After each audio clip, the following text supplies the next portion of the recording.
Breaking tonight, Canada's mining future just accelerated by a decade. Mark Carney didn't negotiate with Doug Ford, he partnered.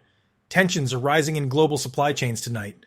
Canada proposed eliminating regulatory duplication on critical mineral projects, but instead of bureaucratic resistance, Ottawa and Ontario synchronized their timelines. Everyone believed federal-provincial conflicts would strangle the Ring of Fire for another generation.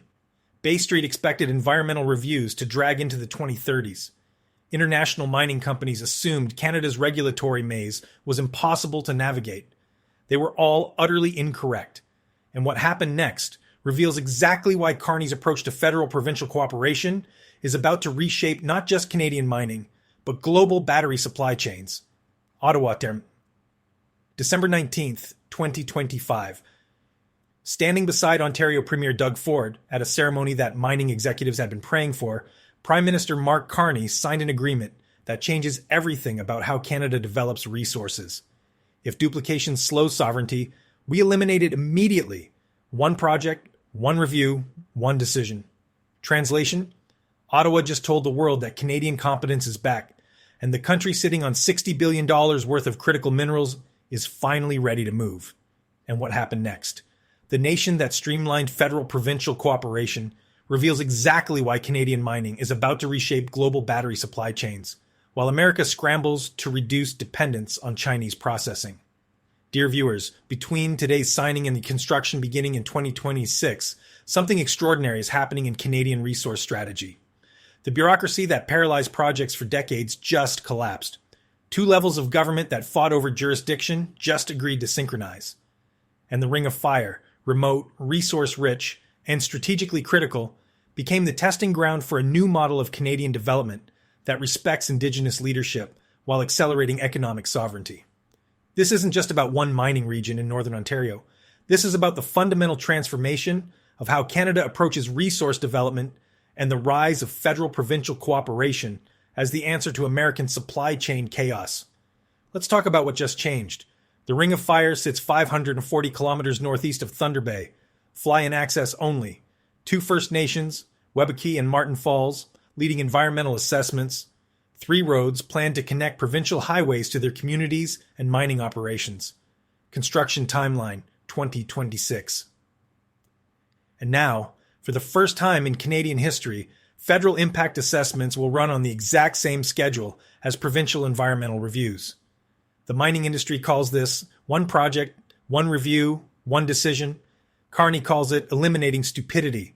Ford calls it cutting red tape without compromising standards. Indigenous leaders call it respect for their authority. And international investors, they're calling it the signal they've been waiting for. Because here's what nobody outside Canada understands. The Ring of Fire isn't just nickel and copper. It's chromite, titanium, platinum, vanadium, iron and and gold. Everything required for batteries, semiconductors, stainless steel, drones, satellites, and debris, and data centers. Wyloo, the Australian mining giant, is completing feasibility studies on 2 underground mines. Juno Corp holds thousands of claims.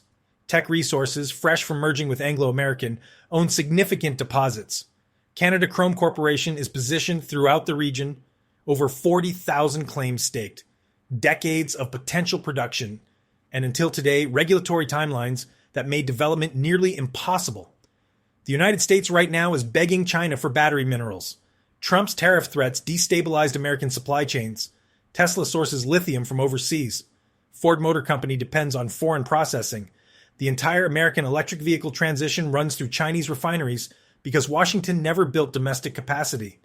Canada just watched that disaster unfold and decided to take a different path.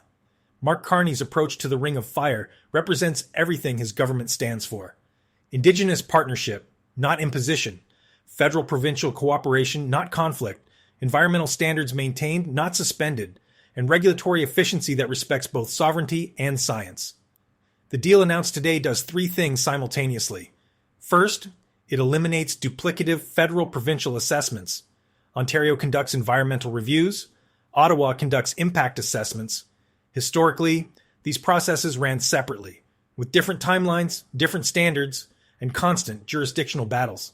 Mining companies spent years navigating parallel bureaucracies.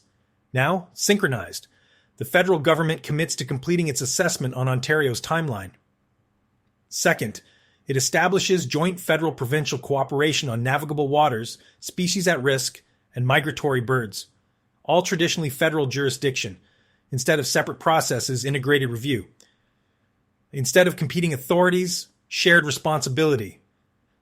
Instead of delays measured in years, decisions measured in months.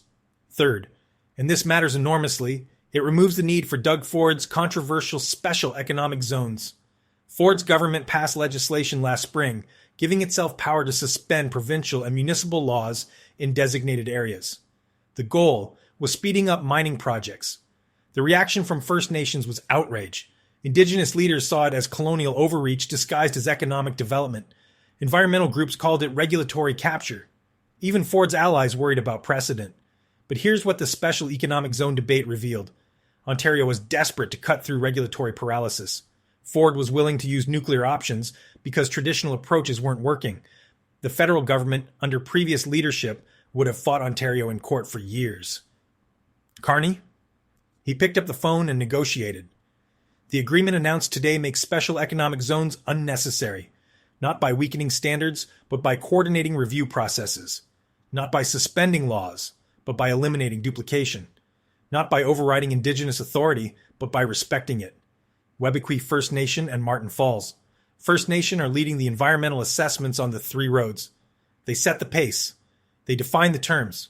And both federal and provincial governments commit to matching their timeline. That's not just policy innovation. That's a fundamental reimagining of how Canada develops resources in the 21st century. Let's talk about what this means globally. China controls 80% of rare earth processing. America depends on Chinese supply chains for batteries. Europe scrambles to secure mineral access through trade deals with developing nations. And Canada quietly, methodically, just positioned itself as the Western world's most reliable source of critical minerals with the governance capacity to actually extract them. The timing couldn't be more strategic. Electric vehicle production is exploding globally. Battery gigafactories are being built across North America and Europe. Semiconductor demand is surging.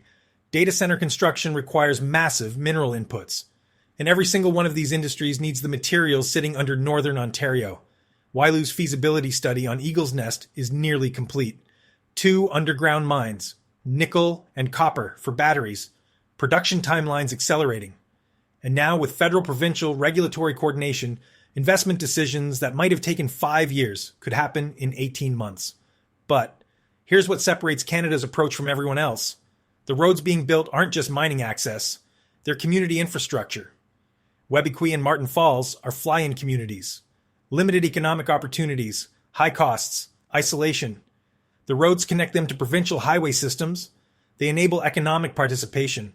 They reduce poverty. They give Indigenous communities control over development in their territories. This is the model Carney has been implementing across Canadian resource policy. Development that serves communities, not just corporations. Environmental assessments led by Indigenous nations, not imposed by Ottawa. Regulatory efficiency that respects both economic imperatives and ecological limits. And federal-provincial cooperation that treats provinces as partners, not adversaries. Compare that to America right now. Trump threatening tariffs on Canadian minerals. State governments fighting federal agencies. Indigenous consultation absent or perfunctory. Environmental reviews weaponized by both sides. And mining companies fleeing to countries with weaker standards because American regulatory chaos makes long-term planning impossible. Canada is doing the opposite. Stronger standards, coordinated implementation, Indigenous leadership, federal support, provincial authority, federal partnership, and the result? A mining sector that international investors are suddenly watching very carefully.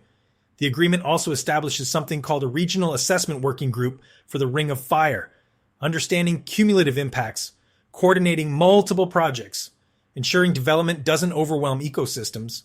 The province and the 2 First Nations leading road assessments confirm this won't delay construction. It's about managing long-term impacts intelligently, not creating new bureaucratic obstacles. Because here's the reality nobody wants to admit. Canada has been sitting on some of the world's most valuable mineral deposits for decades, while other countries extracted, processed, and profited. Not because Canada lacked resources, not because Canada lacked tech, nickel capacity, But because Canada lacked political will to coordinate federal and provincial governments, respect Indigenous sovereignty, and cut through regulatory duplication, Mark Carney just fixed that. A source in Ford's office, speaking on background before the announcement, called this deal 10 times more transformational than any major project. That's not hyperbole. This framework applies to roads, highways, mines, and infrastructure projects across Ontario. Every major development that previously faced years of duplicative federal-provincial review now operates under synchronized timelines. Every Indigenous nation leading environmental assessments knows Ottawa will match provincial schedules. Every mining company considering Canadian investment sees regulatory certainty they haven't seen in a generation. And here's the pattern that's emerging. Carney inherited a federal government that fought provinces, ignored Indigenous authority, and used environmental reviews as political weapons. In 9 months, he's completely inverted that dynamic. The carbon rebate deal with provinces, the infrastructure coordination agreements, the trade mission partnerships with premiers. And now, the Ring of Fire breakthrough. This is federal-provincial cooperation as economic strategy. This is Indigenous partnership as development model. This is regulatory reform without regulatory capture. And this is Mark Carney demonstrating exactly why competent governance produces better outcomes than ideological rigidity. The international implications are profound. Canada is about to become a major player in global battery supply chains. Not through Chinese-style state control, not through American-style subsidy wars, but through coordinated governance that respects environmental limits, Indigenous rights, and provincial jurisdiction while actually getting resources out of the ground. Wyloo executives are probably celebrating tonight. Juno Corp is updating timelines. Teck Resources is recalculating investment schedules.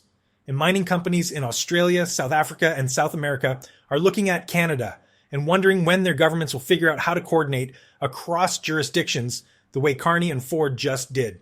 Because that's the real lesson here. Resource development doesn't require suspending laws or weakening standards. It requires competent coordination. It requires federal-provincial partnership. It requires Indigenous leadership. And it requires a prime minister willing to pick up the phone, negotiate in good faith, and sign agreements that serve national interests instead of political optics. The roads to the Ring of Fire start construction in 2026. Wyloo's mines could begin production shortly after. Canada's critical mineral exports could surge within 5 years. And the country that everyone assumed would remain a resource colony of American and Chinese supply chains, they just announced they're building their own. Mark Carney and Doug Ford didn't just sign a regulatory agreement today. They signed the framework for Canadian resource sovereignty in the 21st century. And if you're paying attention to global supply chains, battery markets, or critical mineral dependencies, you just watched Canada move from the margins to the center of the conversation. If this kind of analysis helps you understand what's really happening in Canadian politics and economics, subscribe to Canada Next. We're tracking every move Carney makes to rebuild Canadian independence while America spirals into chaos. The Ring of Fire isn't just about mining anymore. It's about what happens when a country decides competence matters more than conflict. And America is still fighting over who controls federal agencies while China processes their minerals. Canada is building roads.